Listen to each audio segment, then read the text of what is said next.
So I just wanted to briefly introduce Sanna, and then I'll hand over to you to blow our minds again. So I think we met in Copenhagen, probably. Does that seem right? And which was at the Nornet conference. Nornet conference in 2019 or 20, or maybe even earlier than that. It was before COVID. That's right. So we met, and we had a really interesting group of us all sitting around after the conference. I think we were all there for another night, and so we did some drinking and eating and walking around Copenhagen, which was very nice.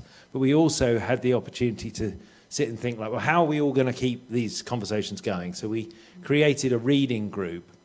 A number of the people here are involved in it. If you're not involved in it, you're welcome to be involved in it, which is really a reading group that engages with... We read quite a wide range of things. We've read novels, we've read sort of books of popular science, but we mainly read critical theory. And so we tend not to read things that are really strongly about career development, because we all sort of have some interest in that already.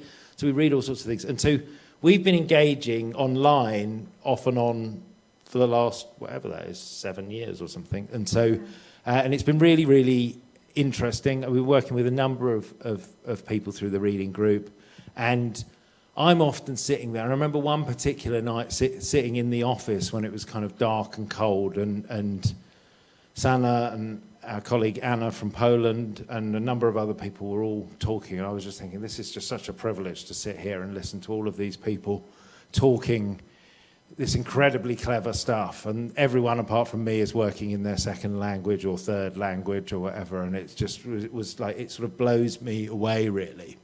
And so we've done a lot of that. We've also met at other conferences and done various bits of work together and so on. But I think the thing that struck me about Sanna was that she's both extremely clever and extremely nice, and that's not a combination which goes together very often, really.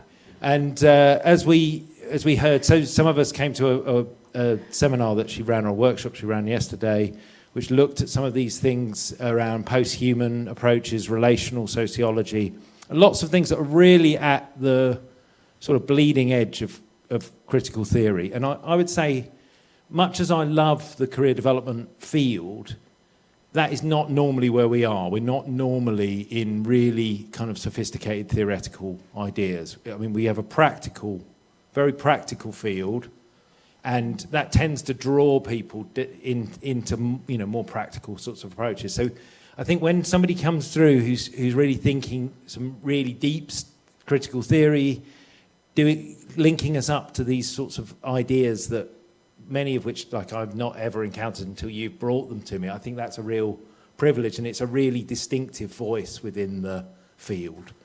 So I'll just finish with a final anecdote, which was from this morning. So I don't know whether any of you tried, when you were coming into the University of Derby today, did you find it an easy experience to get in, right? So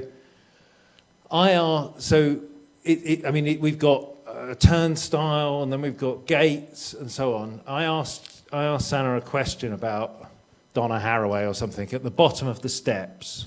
We came in through the turnstile and then through the gates with the things and so on, and she did not break her chain of thought throughout that process as I was struggling to get in, and she just went through. So like her ability to think about these things and to be like excited by new ideas, I think is really, really, really impressive. So without further ado, I'm going to hand over to Sanna and for her annual lecture about rethinking and reconnecting career guidance. Oh. Wow, thank you so much, Tristram, for those warm words. And yeah, I do still remember also that first encounter in Copenhagen, and just sort of reminded me of the importance of coming together and sharing, you know, these spaces and places and thinking and exchanging. And yeah, so I'm really happy and privileged to be here. And I've had 2 wonderful days here as well. I've had the privilege of having deep conversations with the whole ISEX team, and we've gone to different dimensions, and the conversations have just gone to trajectories of I think that I'm kind of like a relational being in that sense as well, that I get a lot of conversations and discussions, and that's why it's quite strange for me to have this sort of like monological space now, but let's just take that for now, and then I'm hoping that we will have discussions and continue this in a more sort of like interactional and dialogical form. But I was quite honored and also a bit surprised to get the invitation to give this annual lecture, because I was like, what have I done? And I couldn't compare myself to some other annual lecture speakers. But then I think that I've been quite in many places. So because one part of this annual lecture is to draw some threads together of my work so far, and maybe draw some lines, some trajectories to the future. And it was actually a good service for me to look back on the things that I've done, and to try to sort of like draw some lines of coherency throughout that work. And that's why I chose this title, Rethinking and Reconnecting Career Guidance, and those keywords, localism and relationality, as ways forward. I will then explain what I mean with those concepts a bit later on. But for you guys who don't know me before, so Tristram shared a bit of history with us together, but maybe about my sort of like professional and where I come from in my education, and my background in general. So I've done a PhD. Originally I'm from Finland. I've moved to Norway, so we've lived in Norway for 5 years. I did my PhD in University of Eastern Finland in 2019, and that's one of my biggest, empirical projects so far. So I worked with, I did a project focusing on young people outside of education and work, or NEET young people. That time that was, big in all these like youth support strategy, and the EU was very concerned about young people outside of education and work, and this project was part of that. And I was interested to see what was the viewpoint of young people outside of education and work to issues of career, and I had the keyword of agency there as my conceptual lens, and that's what led me to think and rethink and problematize and reconstruct agency. So I did my PhD there, and then I got my associate professorship in 2020. I moved to Norway in the middle of the pandemic, and there I also shortly started a postdoctoral research project that was focused on older migrant women. That was also sort of like quite sort of the research context found me in a way. So I ran it across to this minority women's solidarity network. And I was very sort of, again, interested in the viewpoint of careers slightly from the margins of society. So that was a 3-year project. And I'm going to draw some examples from these empirical projects, mostly on the latest one. But both of these are very present in my own thinking and conceptual development. So they're very empirically grounded, even though I sometimes kind of navigate quite sky high in the conceptual things that I'm working with. So social in and exclusion, marginalized groups, outreach guidance in communities, young people, adults, migrants, critical and social justice perspectives in career research. That's I might, summarize my field today. Maybe if you ask tomorrow, it might be slightly different. But my theoretical methodological interests, so I've got my background in educational sociology. So that's why I've sort of like always had this, societal, slightly sort of questioning perspective to career practice and careers. I draw a lot from feminist theory, from post-structural theories, now relational sociology, relational thinking in general, And yeah, our newest project, but we also had a methodology workshop yesterday, is to go deeper into this relational ground, which would give us more vocabularies to see new things in career guidance research, in our concepts, and also in career guidance practice. So I'm going to share some of these thoughts today with you. And my methodological sort of like, I've used quite a lot of different methods. Ethnography is something that I'm going to talk about today, but I'm also, done critical policy analysis, so post-structuralist, and now, post-qualitative methods. That's kind of like where I would locate myself. But then, also narrative theory was very present in my PhD study, so I used narrative methodology, narrative analysis there. So I'm drawing from these different sort of methodological vocabularies as well. But I really feel the need that, to make, visible the connections. I should have more pictures from our reading group. That's an important, collective for myself as well, and developing my own thinking. But, I just wanted to share that there's, Anna Bilon and Mahtab, Miriam and Sara. So this is what we call the Gardeners Collective, thinking post-humanist theories and concepts, and trying to, introduce some of these ideas into practice. So that's something that I want to make visible. Mika Kekki and me, we have been working on several projects and special issues currently in the fields of migration research, migration and career guidance. My colleague Annette Våger-Slotto, who we've done also critical policy analysis on integration policies in Norway. And then my colleagues from Finland, Anne-Mari Souto, Mira Kalalahti, who we've been working on writing some, and thinking and writing on ethnography as a way to sort of widen the socio-cultural space for career guidance, and also as a means of inquiry of careers, how that gives us different tools. Kristiina Brunila, my former employee, my former boss, also in Helsinki University, also in the governmentality, school of governmental thought. And then Sanna Aaltonen, Mirja Määttä, youth researchers in Finland, and Ria Thomsen and Astrid Olsen, Mariana Lucas Casanova. We're working on this paper with social justice orientations in career guidance. Practitioners talk what they feel that they're drawing from these images of justice that they believe that they are working when they're working for their clients. So just having a little bit of a recognition of these background groups that we're always entangled, engaged, and there should be many more people there. So don't be offended if your picture wasn't there. I will add it later. So, but what I was thinking of, I inevitably needed to have a little bit of a, limiting my focus of my talk today.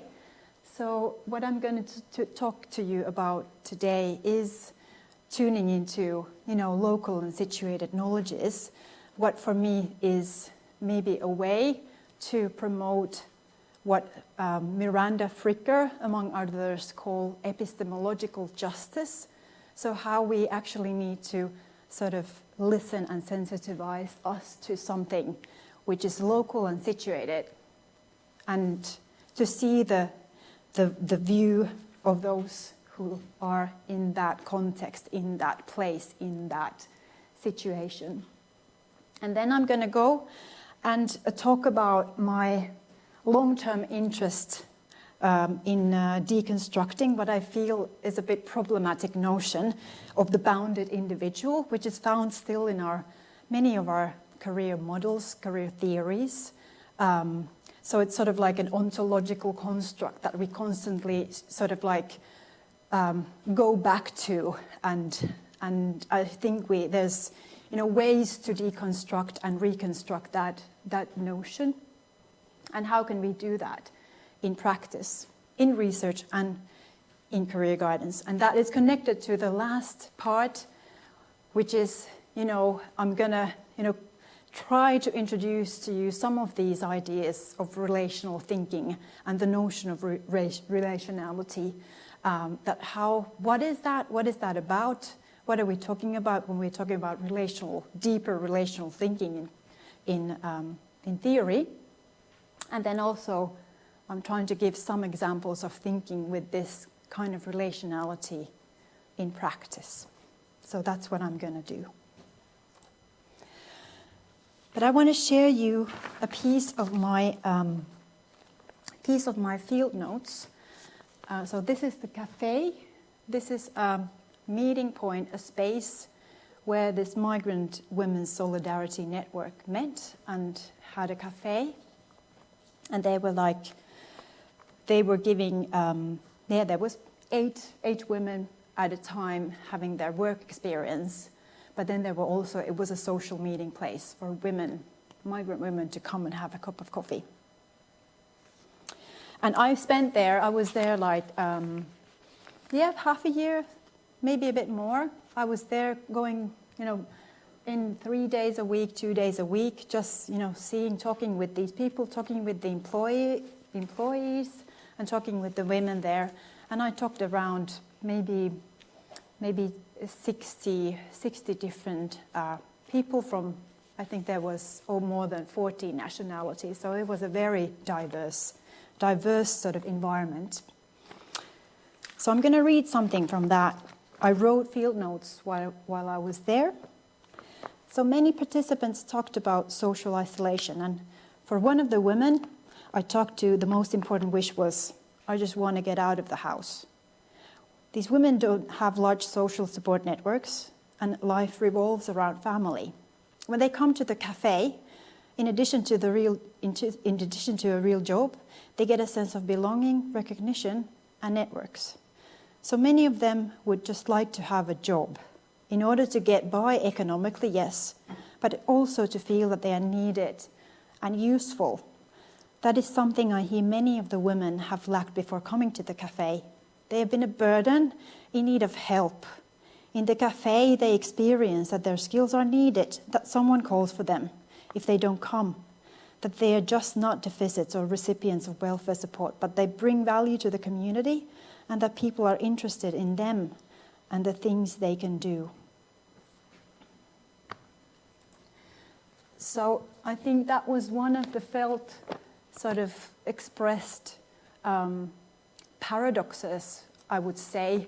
One of the many that I've, heard and listened to in both of these, ethnographic fields that I've been, both with the young people and the migrant women, that, first of all, many of the migrant women, they were forced to move, they were forced to leave their livelihoods, their localities, but also the young people, they were encouraged to leave, they were encouraged to become mobile. It was a rural community, it was like a rural settings. There was nothing for the young people, it was no future. And yeah, we've heard this from, some of the research of Rosie Alexander also talks about this from a young people's point of view. But then when they come, they struggle to belong, they struggle to find their place in these new spaces, in these new places.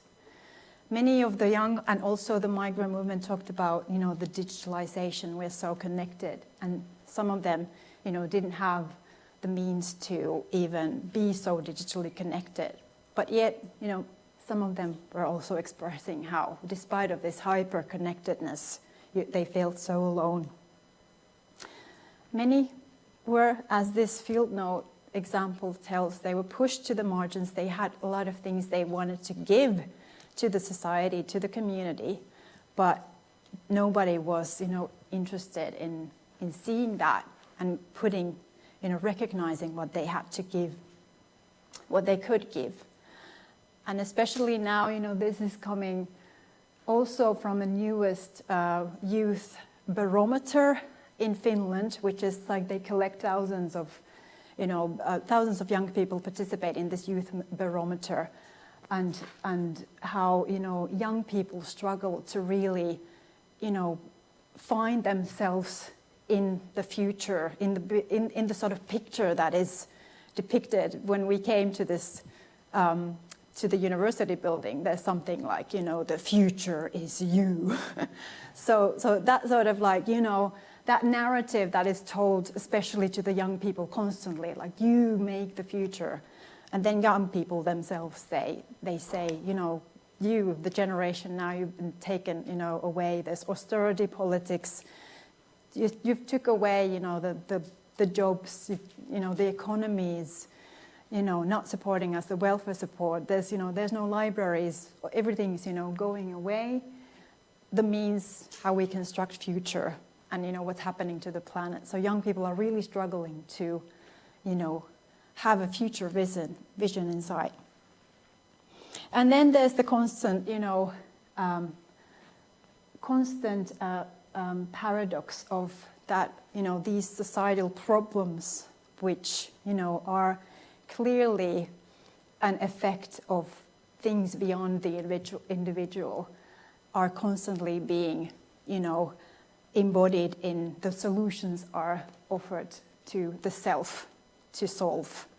And this individualization, which was present also in these, you know, the local discourses and the local narratives and the conversations that I had both with the young people and with the migrant women. So they were surely not, you know, taking that responsibility out of themselves, but there was also something more. There was some counter discourses, there was some resistance, there was some talking back, which came out, yes, not in coherent way, but there was fragments of, you know, resisting these narratives of individualization. And that's what sort of has always kept me curious to find out more, that how can we sort of listen to these local voices which offer some alternatives as well. So for me, it's been sort of this thinking from the borderlands, which is a concept that comes from a decolonial thinker, Walter Mignolo. So a borderland is a site of knowledge that has been, you know, it's been a central sort of concept for me, that if you look from somewhere in the margins, so you actually see some interesting things which are, you know, lacking in the dominant discourses. And if you give more space to those borderland thinking voices, so we might have that way to you know, contribute to something more, changing something. So when I'm talking about universalism, so I'm referring especially to what I found very inspirational text from Ronald Sultana. So Ronald Sultana has been talking about universalisms in career guidance in terms of like what are the, you know, universalizing, globalized perspectives we bake into our career guidance practices. There's, you know, the individual standing at the center, the locus of control is in ourselves. There's a linear progression of our careers going to a specific direction. There's some undermining of different issues that are, you know, seen in relevant in career guidance. And that sort of what I talk about in epistemological injustice, so that is connected to the concept of Miranda Fricker, who says that epistemological justice occurs where there's social experiences which don't really have a place in our apparatuses of understanding, so that we don't really have any words existing, we don't have any concepts existing to make sense of a social experience.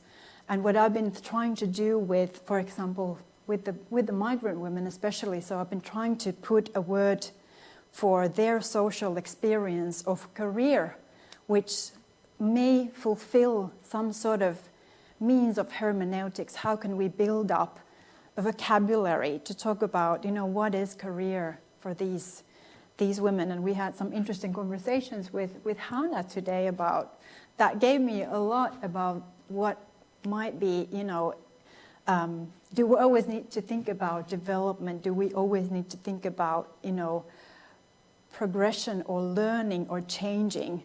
That is it sometimes always only just balancing and maintaining some sort of balance that is actually, can be also baked in the understanding of career.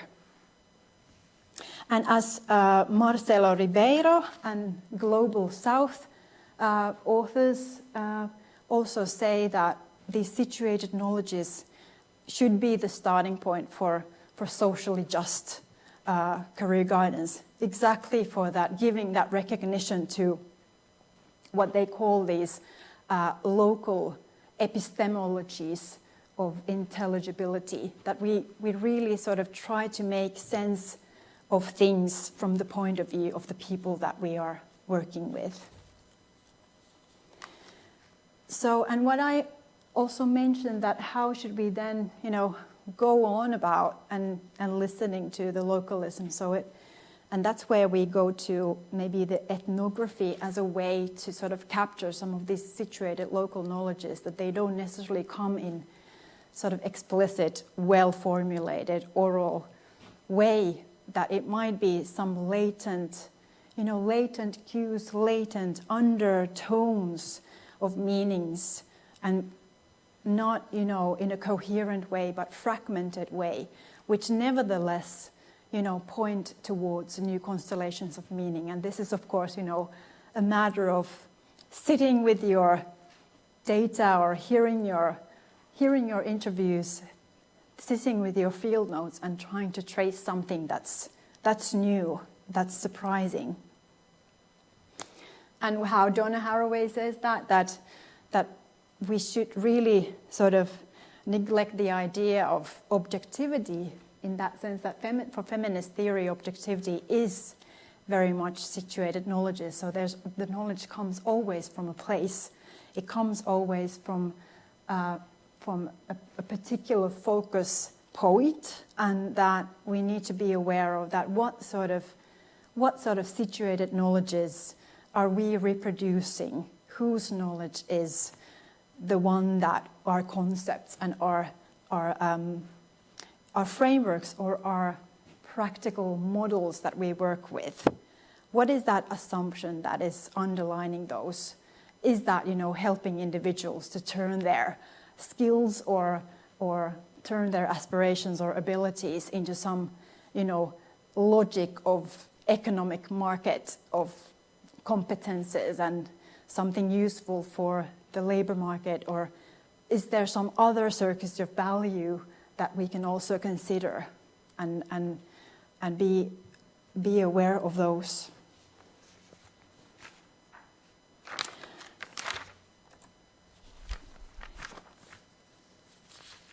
And then I wanted to talk about the other keyword in my title was this notion of bounded individualism. So as the criticism goes that many career theories and models are rooted in quite, middle class, global north contexts. And we need to be aware of that these, reinforce some knowledge politics, and that they do marginalize some other alternative theoretical and practical perspectives. So this is a well-known criticism from, global South views, so global South perspective. But indeed, there are alternatives already to this sort of one place of theories and models. And for example, there's a lot of work done in the global South on intersectional and situatedness of career realities, that we always need to be aware of the context and the intersectional place of the knower, and what sort of opportunities and what sort of struggles and what sort of dilemmas and what sort of openings that situated place gives for their career realities, and support those then from that point. And then, for example, the aspect of spatiality has been also lifted as sort of like a marginal marginal perspective to career development, that there are different sort of agencies put now forth that we need to be aware of when we think about, what affects our career, and very bounded, very sort of like grounded and embedded in the context where people come from. But still, as you know, I've come to think that when we think about our practices, and especially I'm also thinking about research practices, so there is this sort of Western individual centrism which prevails, that we invite people to reflect on their social, the systems theory framework invites people to reflect on their social influences or their sort of systemic influences of their career. But it's still, and then there's, the case theory of careers, which also invite us to be considerate about the chaotic sort of dynamism of, our environment, economical threats, political crisis, and this dynamism is, embedded in these theories. But then there's still the individual who is, in a way, responsible of, firstly, maybe, disclosing these and reflecting these different challenges in, some sort of career interventions interview. And then the individual also, in a way, ontologically still stands as, the one who has the ability to solve or at least sort of mitigate these different contextual influences. So they still remain as sort of influences to a large extent, than the individual to solve. And I think that's where we've done these discussions, that's where career guidance as a practice sort of stops. That then we should go beyond that we should really when people become aware of their intersectional situation and the barriers and the sort of like the challenges that are around them. So is that enough, or should we even try to think that we should do more, that we should go beyond that individual resolves these issues? And that's why I've thought about that, these participatory methodologies and these different sort of things, doing action research, doing this development work with these communities might be one way forward. And then also, my apologies. I thought I just had left my mobile phone somewhere. I hope I cannot now find it out. Anyways, so that, and then there's another sort of element that should we go to some methodologies that also align with some critical emancipatory agendas, such as feminist or queer, postcolonial, disability. These are the fields of knowledge which also quite kind of connect with activism, so that there's always that that sensitive point of how political is career guidance, or how I think it's actually my, have you just put it in quiet? So that these actually, some of these fields have really tight connections to activism, that you take quite clear political stance to the people you are working with, and they are working with you in these research processes. But also, like, if we let feminist theoretical perspectives inform our practice as well. So there is that agenda to also do a difference with research activities, and do a difference with the practice activities. So I think we should lean a little bit towards these sort of research fields which have a history tightly connected to like activism as well. That there's a lot to learn from them. And I also think that especially with my work now, with the Migrant Solidarity Network, which also were like a kind of like an activist group. So I think there's a lot to learn from these communities that have a history of collaboratively, engaging in collective social struggle. So that's sort of like my points of curiosity. And then, the last idea. So now I've, talked a little bit about research traditions, and I've talked about different sort of understandings of what influences career and how the individual still stands there in the center. And then the last element is the destructiveness of that we maintain this idea of bounded individual or human exceptionalism, as Donna Haraway puts it, that has a cost to undermining how we are entangled constantly still to our material or natural environments. So we are sort of undermining that we are not, as we place us into, ontologically and concretely and epistemologically in the center of the world and its becoming.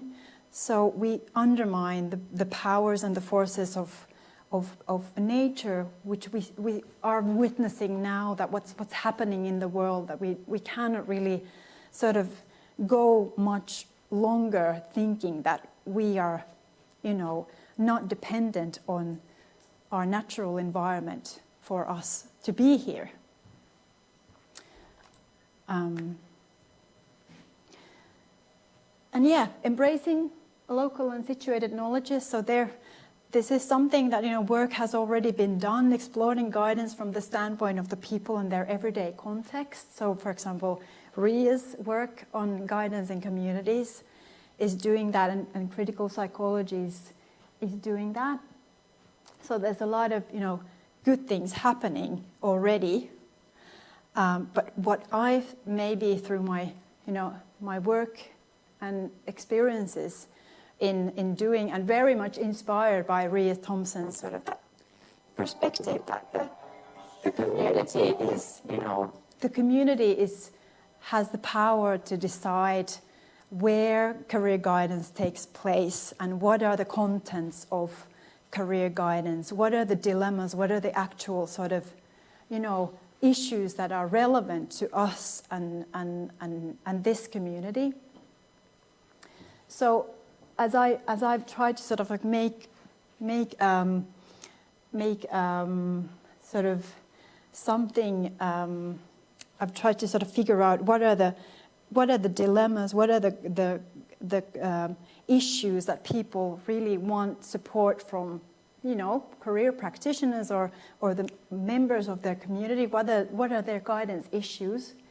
So mostly it is very sort of like they are points of arrival in very mundane situations where people just talk about randomly about something, and all of a sudden these conversations just like go to issues that are quite relevant for their career, when we understand that concept of career may be balancing in different life contexts of work, of family, care duties, of their ideas of what they want to do for their well-being or to find self-fulfillment. So these sort of guidance topics are quite hard to sort of predetermine.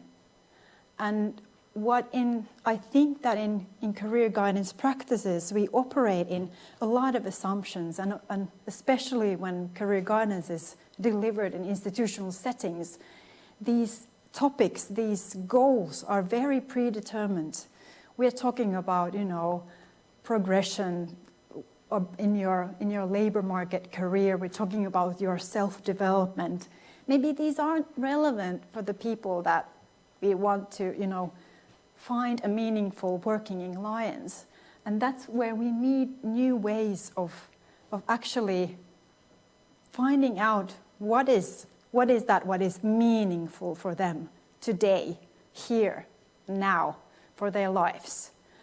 And moving I think moving from this, laying out some sort of, life space mapping practice in an institutional setting in school or labor market office already sets quite many predetermined goals to those participants.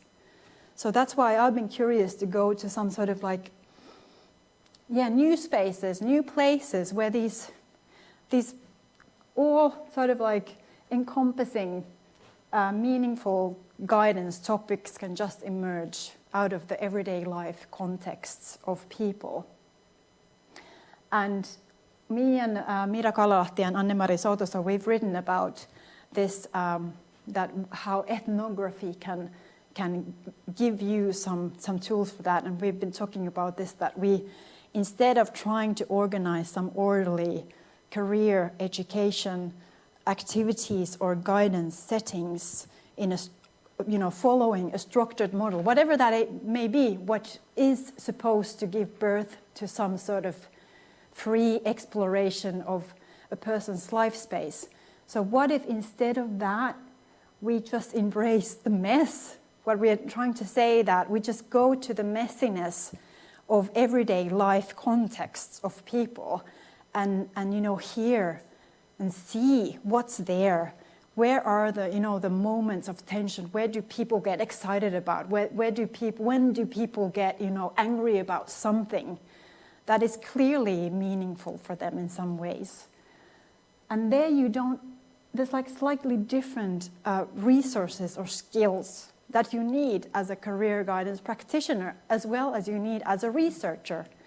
That it might be, the acts of noticing, just taking notes, or noticing something, or just listening, that might be the key for these. So that's why I wanted to give you some sort of a list of things, maybe to share as a person who's done ethnography and as a person who's also been a career guidance practitioner. So before my academic career, I've also done career guidance work with young people in upper secondary schools. I've got this experience of different spaces and different sort of settings of delivering career guidance. What I've learned from my ethnographic research is something that I now want to take back to career guidance practice. So what I think comes visibly, sort of what surfaces as relevant then, is exactly that you recognize the active function of time and space or place in guidance, that going and tuning into the different sort of temporalities of people when they are ready, ready to talk about these issues. It might be very spontaneous, and when they're not. So you have to follow these temporalities and also the different spaces and places. What do they enable us? What spaces, if we go to, in our article we talk about, if you deliver guidance in school settings, or if you go and seek for guidance in minority women's solidarity network settings. So clearly there is a difference in there, that what the space provides for that guidance conversation, what trajectories can it take?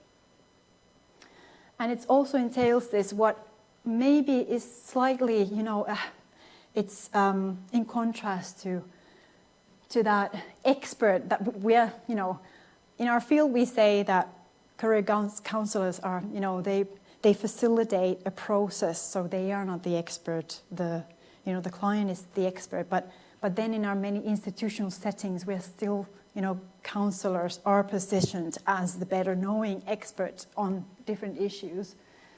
But here you need to really go back to that notion of not knowingness, that position of that when you go into an ethnographic field, so you try to sort of really be humble, that you don't really know how the logics of this community works. What are the social norms? What are the values? What makes a difference? What matters in this context? So taking that position as a not knower is important. And yet you need to be aware that you always carry, intersectional position of knower in yourself. You have your own lenses of understanding.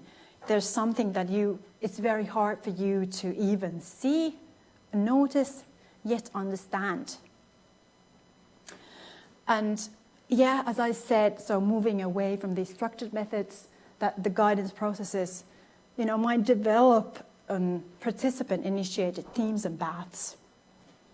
And going, challenging that sort of what sits in the center still of many sort of career guidance models is that assumption of that people are able to deliver a coherent narrative, a life story of themselves in a situation where they are exposed and looked to the eye. We were talking about this as well a little bit earlier, that this sort of assumption that we put quite big expectations to people to have that space of exploration of the themes and the topics that might be relevant for their careers, that these themes and topics might come, and also the life stories of the individuals may come in the form of what this narrative researcher Bamberg has called the small story approach. They are fragmented,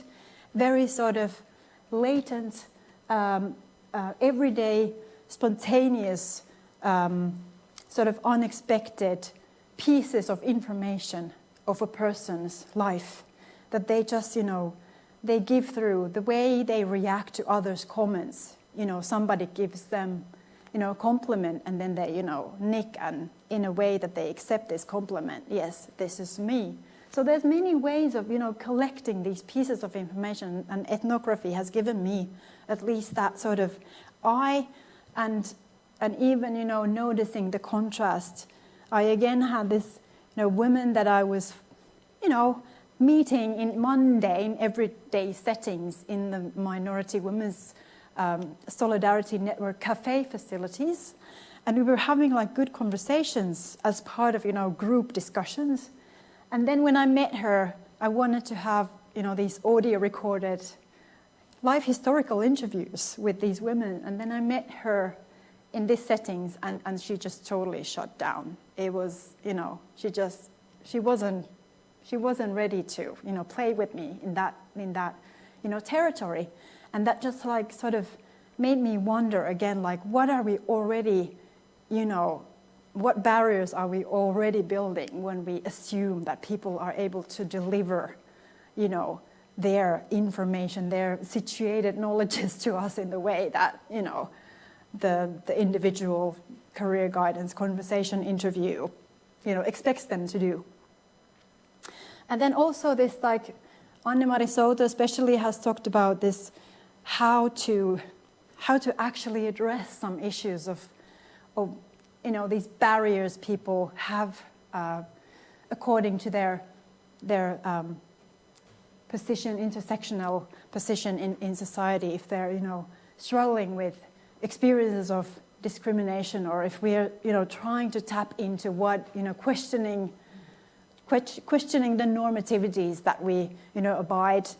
And I would say that I'm an emancipated feminist, and then on the other situation I might just abide to those norms. And so again, that what we say, what we are, it's always an expression of the ideal self, but what you actually don't get is how we do norms and social rules, racist, sort of discriminatory practices, and they are made in everyday life settings. They are created, they are constructed.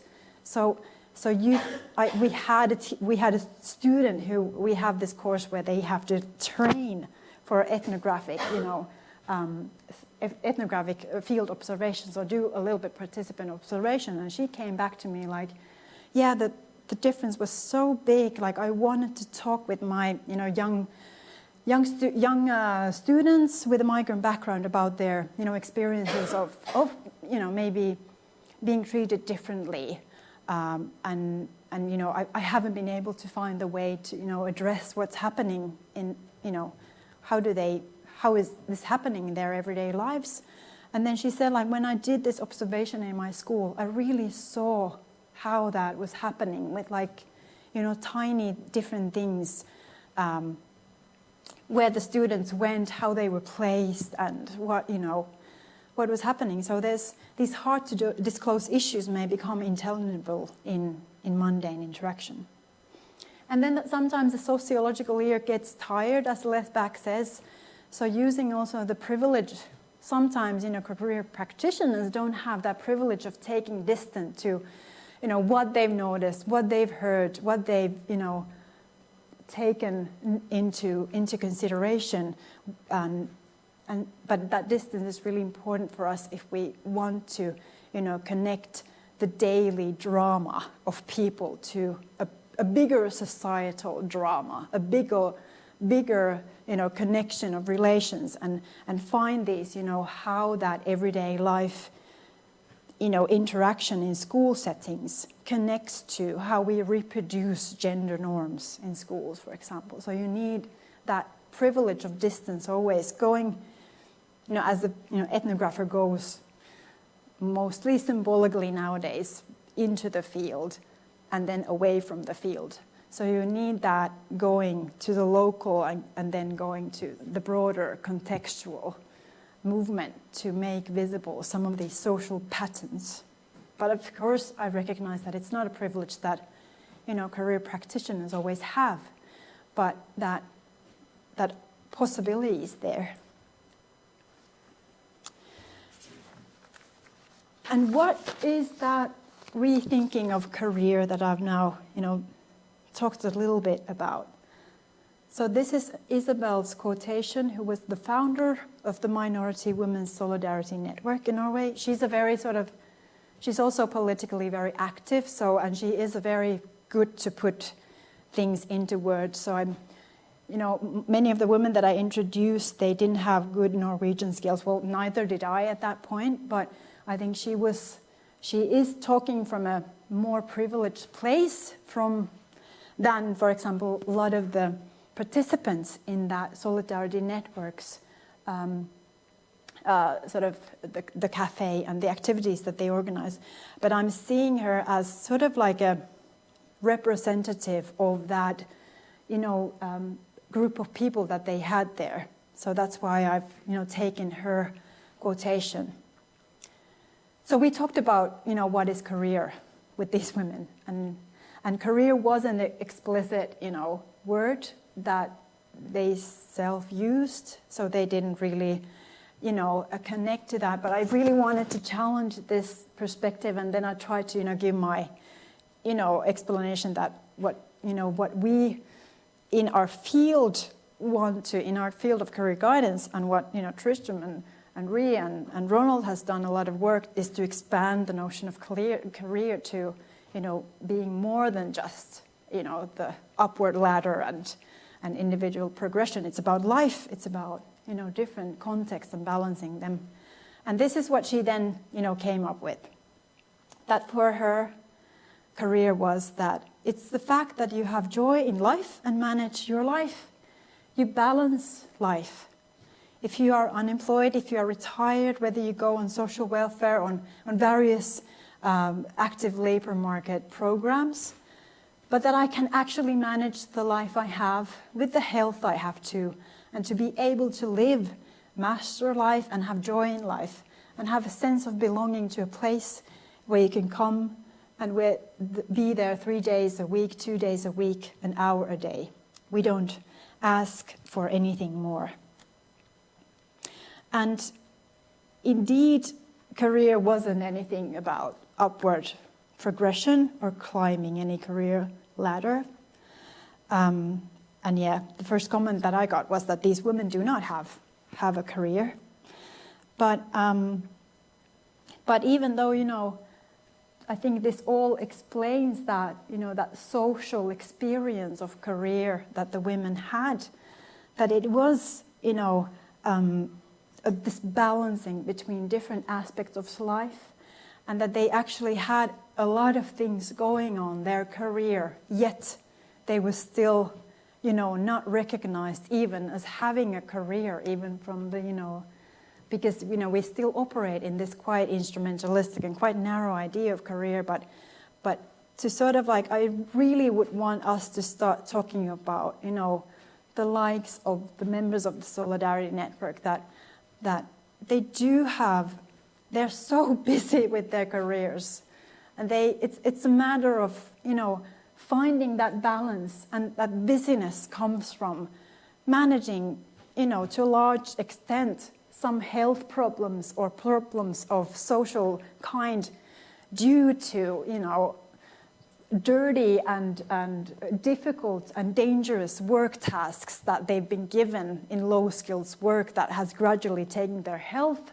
and also, of course, the traumas of war for many. So it's the health aspect is a big busyness in their careers, and so the children, taking care of them is another, the social reproduction aspect in their careers that keeps them busy, and that their career, they're not welcome to the spaces of labor market.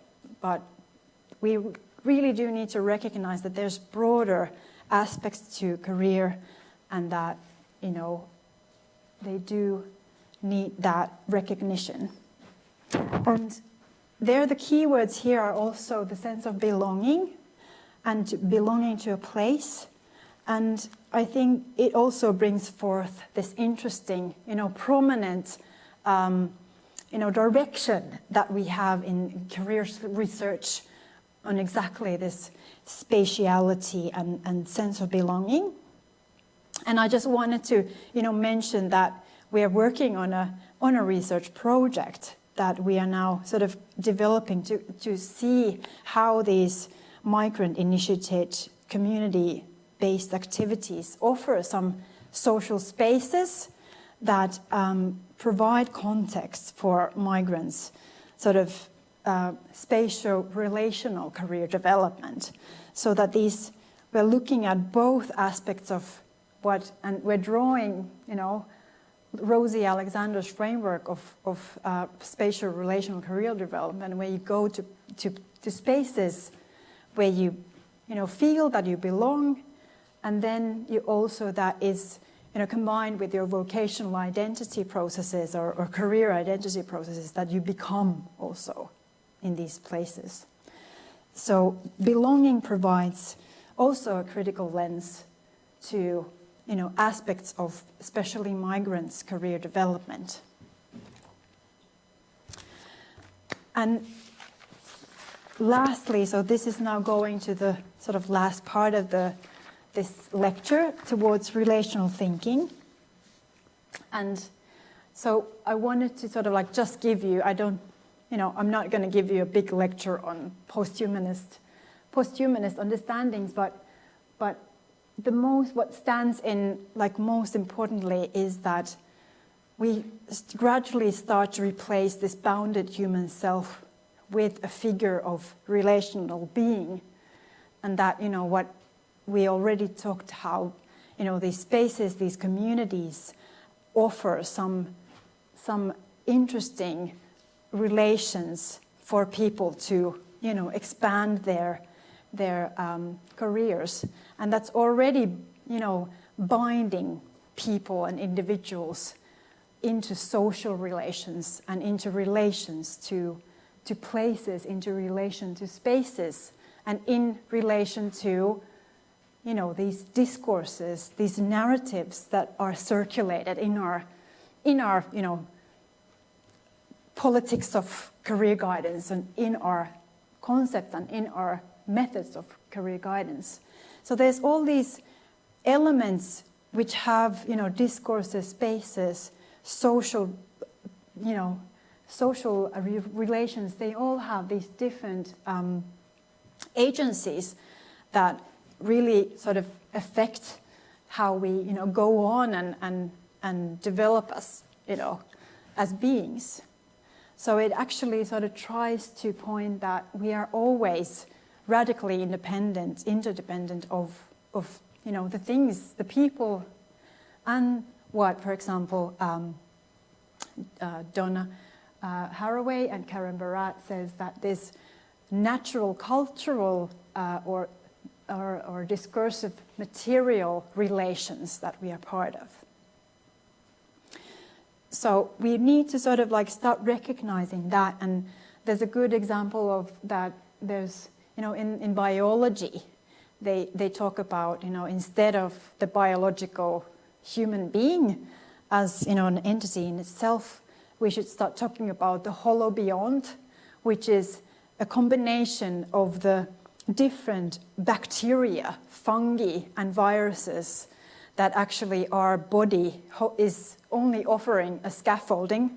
So I just, when I couldn't get sleep last night when I was so nervous about this annual lecture, so I was watching a YouTube video, biologist telling me that, for every human cell, there's, 10 of virus, bacteria, or fungi cells.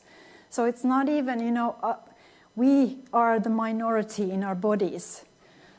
So that sort of explains that, what we owe, and that you can just like try to imagine that in a social or discursive setting. So we are the product of, the people, the spaces, the discourses that, come to be part of us.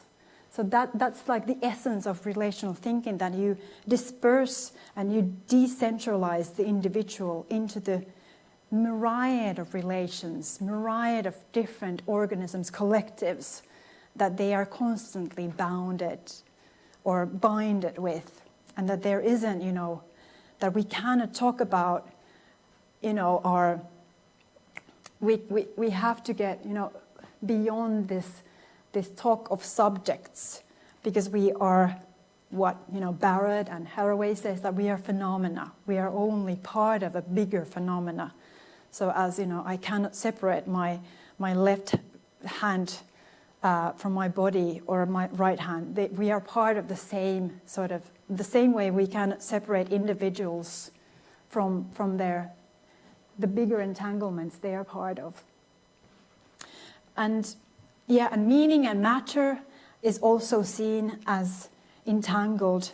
And I think, what meaning and matter being entangled is that it tries for Barad, this is coming from thinking from Barad, is that, and we also recognize that in the field of career, theory, that there has been this big social movement from, there was first these quite positivistic philosophical traditions of, matching theories, and then we went to, more humanistic, Rogerian, humanistic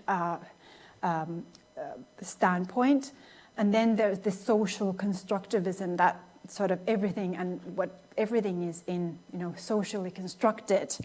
And the same movement in, a lot of fields of, political studies or feminist studies, this discursive turn. So what Barrett is trying to put back to the picture is that has been on the expense of matter, that we really need to start thinking about not only that discourses, construct us, but it's also the material and the bodily that we need to take into consideration as an active, agent in our, again, going to career guidance or facilitating some career, facilitating people's, career progression or career development, that we cannot just stop with that discursive, conversation, making plans, that we really need to also consider what is that we can also give them some embodied and, concrete possibilities to become, and, giving them possibilities to build social networks, build different spaces of learning to people who necessarily don't have access to those places. And I'm just now talking about, for example, the migrant women who, they had only access to specific places of learning where they were, just constructed a specific, what they could become as, as an employer. So we need to be sort of like open-minded to have that, active role, I think. And then we need to think also about, agency, that we cannot really think that agency is gained through individual action, that it is actually, agency is a condition of possibilities found in individual social settings. And I go back to this sort of like talk about emancipation and social change that we cannot, and I think that was something that we sort of realized when we organized this symposium, this co-creational symposium in Nornet, that we wanted to, have this workshop where people get more awareness of the different global sort of chains of effects that they are part of. And I ended up, covering the whole planet. That and it was started like what is important in your own, life and career, and what do you want to do, and what do what do you do in your work life, and how that, or your, everyday life, and how that, all connects to different. We drive an electric car, I fly, and, the climate, and then all of a sudden, the whole biosphere was in my, as the conditions of possibility for my, life and career to be what it is. And so many of the participants really, expressed this like deep sense of, okay, now I need to resolve this. And I think we stopped again with that, the agency must be in me. And then we, of course, replicate that to, maybe our clients, that we end up just responsibilizing them in their, resolving these things. But agency and emancipation and social change also need to be rethought, that we gently can just sort of become part of more enabling or maybe life, maintaining, collections, assemblages of thoughts, of, texts we read, the people we talk to, the activist communities we join or not, or that we do not need to do this. We cannot do this alone, but we can join some conditions of possibility that maybe put us forward. This is my second last slide. So this was just to sort of like a beginning of thinking what this relational thinking might look in career guidance practice. So if we think about, these are the things like the assumptions that relational thinking entails, that all aspects in individual lives and careers can be traced back to relations of multiple scopes of those human, non-human, all the way from, other beings to bacteria, and then, the local here to the other side of the world. That this is something that we, and the spaces people enter and have, become in their lives. So how can we help? Could we do this in career guidance, that we assist, not, try to locate that, reproduce that human-centeredness, but actually deconstruct that human-centeredness into some dispersed idea of conditions of possibility, so assisting individuals to become part of that relational assemblage that they are involved in, both in local and global scales. And then that this discursive and material and spatial, that we need to think of these, that these happen instantly at the same time. So meaning making, material, which I understand, the bodily and the affective and the concrete and the spatial are entangled. So how we can think about the active role of spatiality and relationality in career development. And I provided you some examples of that in, for example, the prominent framework that Rosie has developed, and how we can think about, these spaces as active agents in career development. And then also bringing back the affective and the bodily more acknowledged, that these are important sort of channels of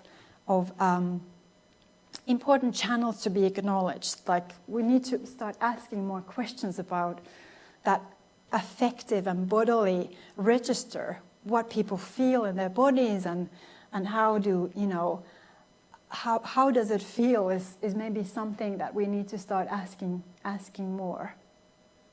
And that also acknowledging that different time, space, people, constellations produce different effects in career guidance. Me and Mika Kekki have now written about this notion of how we can promote recognition in career guidance for migrants, and that how can we go away from this quite, narrow understanding of recognizing, migrants in their entirety of their, life dilemmas and career issues, that maybe constellation, maybe, meeting other migrants in community space can enable, the process of recognition become, more easily into surface in career conversations, rather than, talking to, a representative of the system, which perhaps doesn't, share those,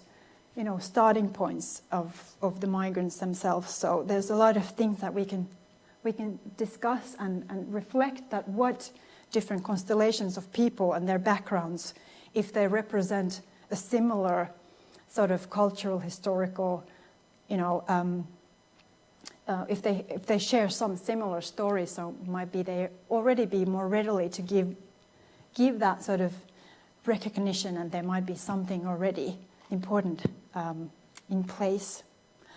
And yeah, unlearning this notion of agency as individual capacity and more embedded in relations of possibility. And I just wanted to put this picture of this Minority Women's Solidarity Network, which is a perfect story of this agency as conditions of possibility enlarging, that this whole solidarity network started with just 4 women wanting to have a social meeting place.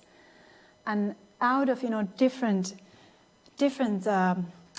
partly coincidences, partly because of the different skills and different interests that the women had when they came together, they understood that there's hole in integration system. There's nothing for them, that they wanted to have, to place, to share experiences, to be recognized, to actually, get help to the issues that they felt that the system didn't really, provide any information or support, this tacit knowledge how to, make it in the Norwegian, everyday life and culture, and manage these cultural expectations, both from their own background and also from the Norwegian sort of like society's cultural norms.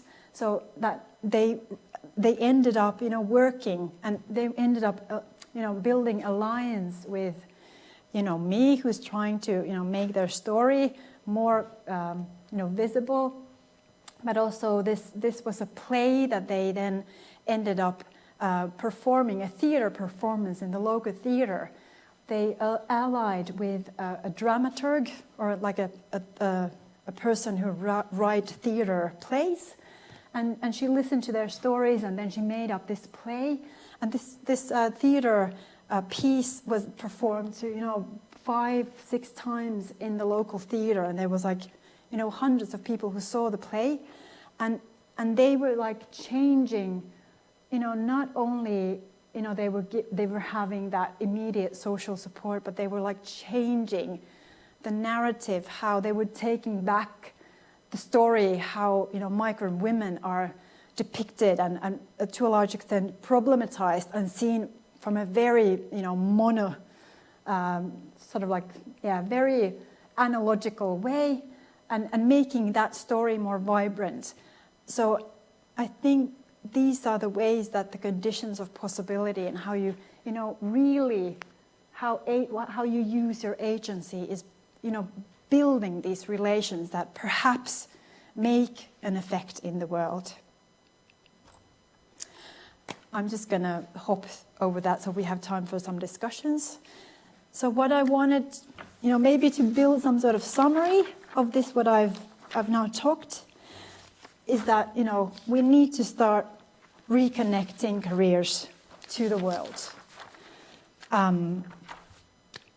So that career guidance and career research can contribute to reconnecting people to the world, in contrast to the individuality thesis, ingrained, quote, in both politics and many of the theories build around that ontological idea of individuality.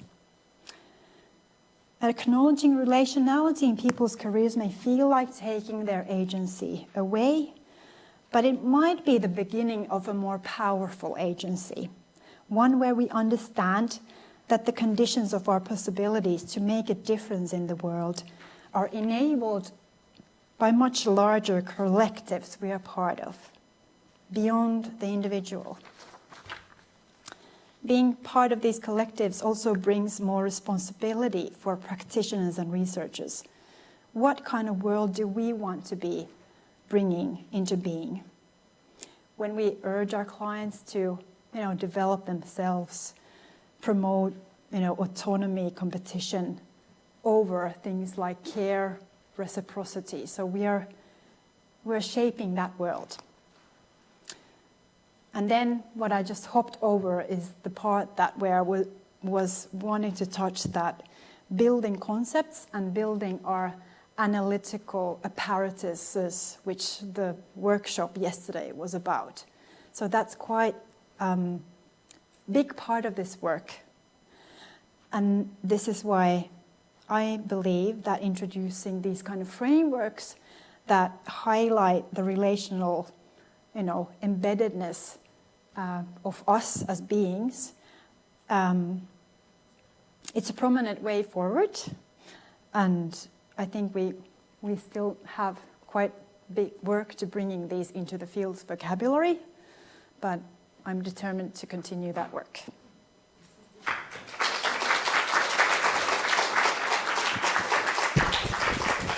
Thank you, Sanna. Yeah, and sorry about the intrusion.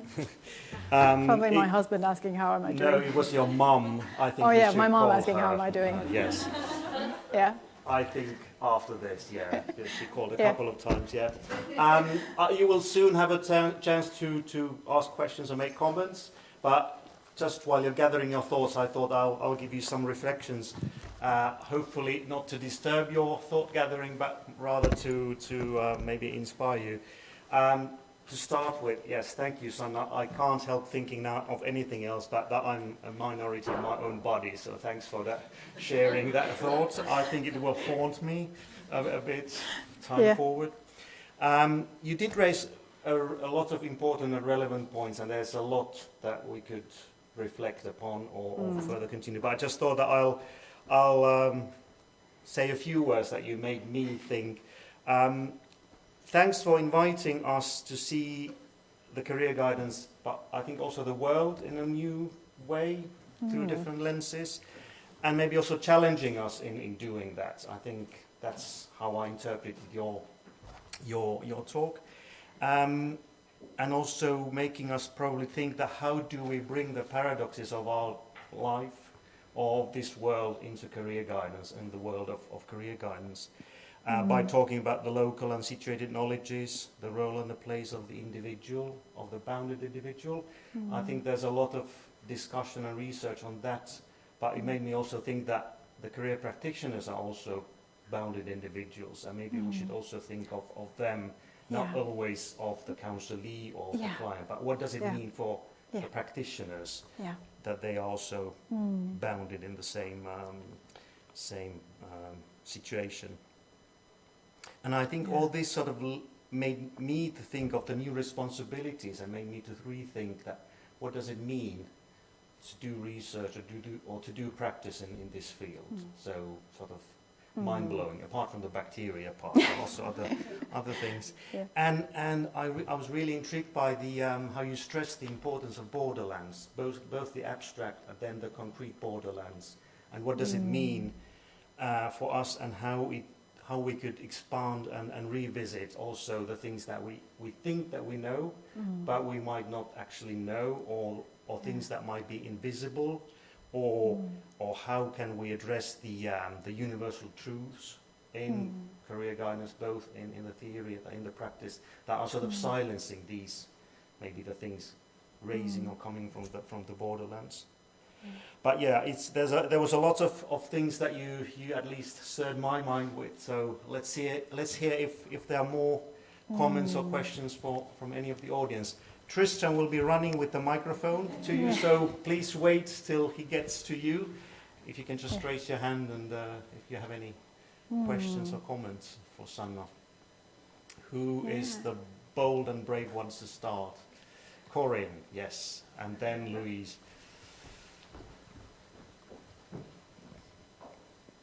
Thank you. My name's Corinne. I work at the University of Warwick.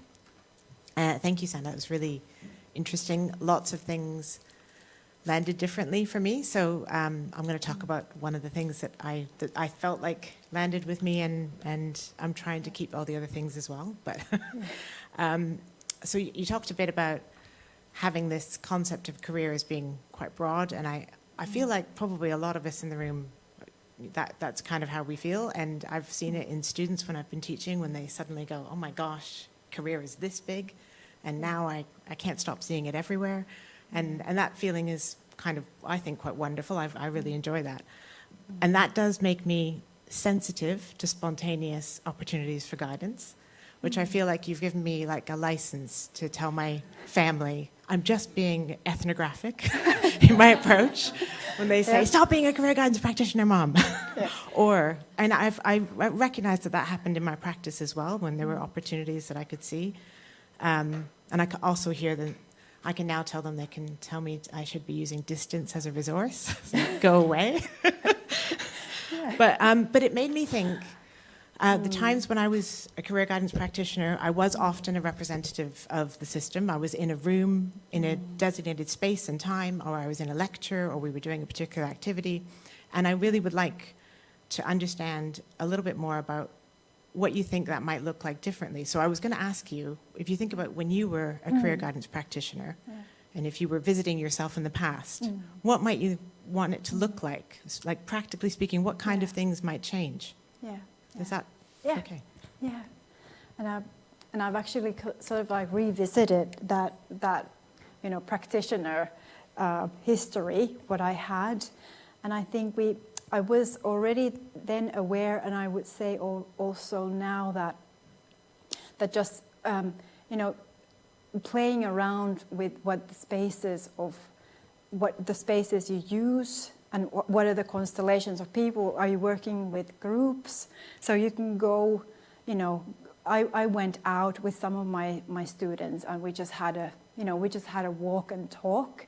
So just that sense of changing scene, and we've talked about this also with Anne-Mari Soto, who's been particularly interested in people who don't really from their cultural background don't feel that school is for them, or it might be something else that they feel that this place is in some ways hostile. And I've experienced that in the research projects as well with young people, that the school as a place already does something. So getting out of the institutional settings already does a lot to the how free the conversation is, and then there's also that sort of what I've learned, this concept of defocused communication, that it's already quite explosive when you're like facing people, and not many young people or adults are ready for that kind of exposure.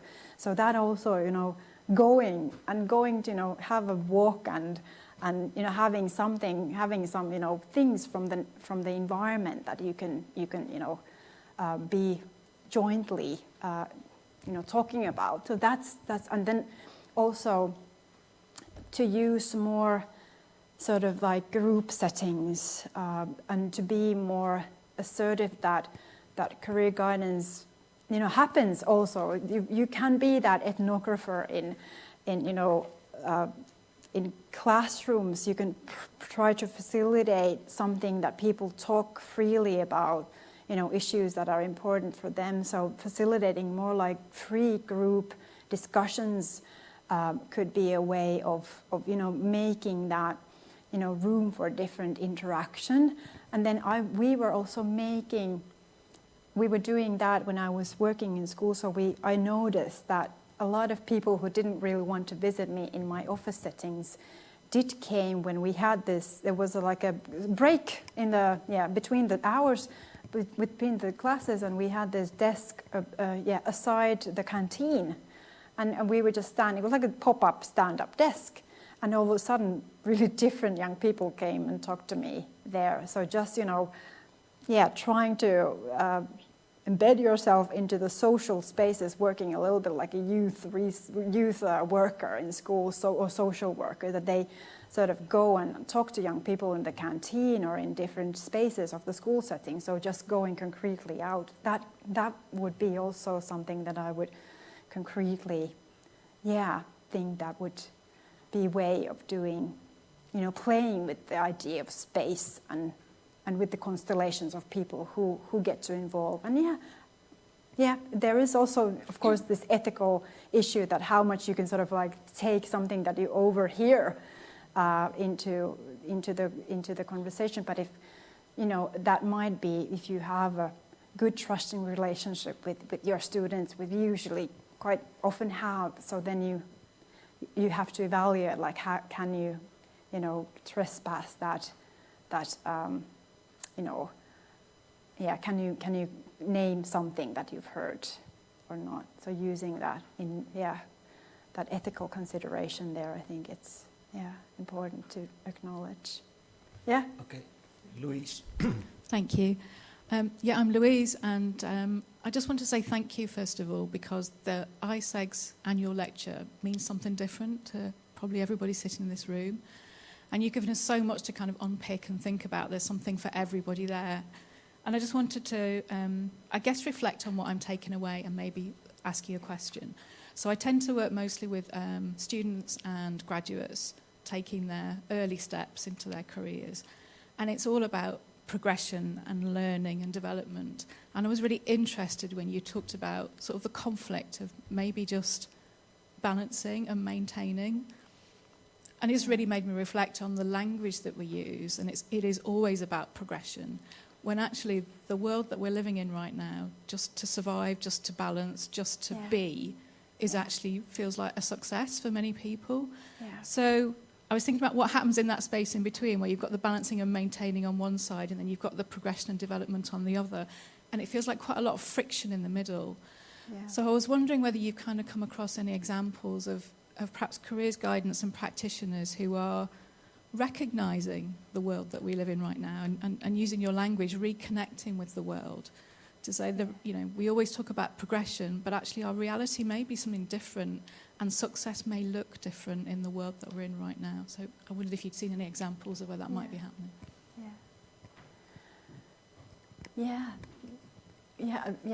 I'm really appreciating what you've taken back, and I know that there's different things that people take back, and I think that's really, I'm happy to just stop there for a while with exactly this sort of like staying and maintaining and balancing, and I think what I encountered how career practitioners have done this. And this was again, finding some fragments and like ambivalent practices with the youth support project with NEET young people. So at times, the practitioners were really sort of like, celebrating small victories, which, they knew that it was just, coming here today and, being the same self today as you were yesterday and making that journey to this place here. So that, really sort of taking that point of view, like what is meaningful, what is the busyness in their lives at that moment, what is the little small, act of balancing that they managed to do today, what was the the combination of issues that they managed to sort of like resolve by, meeting you today. But then I agree that there are these, moments of progression and moving forward as well. And again, the career counselors in that place where I did my research, so they also had this very, aspect that, going somewhere and moving forward. But for some, that going somewhere was, for example, finding housing to escape maybe a violent, family situation. So that progression and going to this place to another was again, bound in different logics than, what we usually think, that progression is always something towards,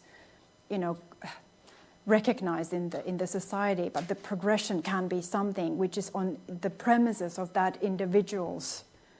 What do they, can do in order to be more balanced in their lives? So that's one aspect. But then a lot of this, these issues of finding that balance and staying with the trouble in the way that, Donna Haraway, that we should do this, whole planetary balance seeking and finding. So, but I think that is something that, we are still, working how to actually actively introduce that this should be part of our thinking of the balance. So I think it's just introducing these sorts of vocabularies, that balance could also include your balance with, maintaining the planet, at least in the state where it is at the moment. And I think these themes come quite naturally to a lot of young people. So they are really thinking quite broadly. But there again, finding that balance of, what can you do? You don't need to do everything today, but yeah, maybe that kind of ideas. Okay, good. Thank you. I suggest that we can continue the discussion over coffee and wine, because I think they were mentioned there in the beginning. We will be very happy if you all join us for that in the when you go just out. What was the term? Dark corridor, and then left down the stairs. So we would be really happy to see you all there. But before we go there, let's give a big applause to Sanna once more.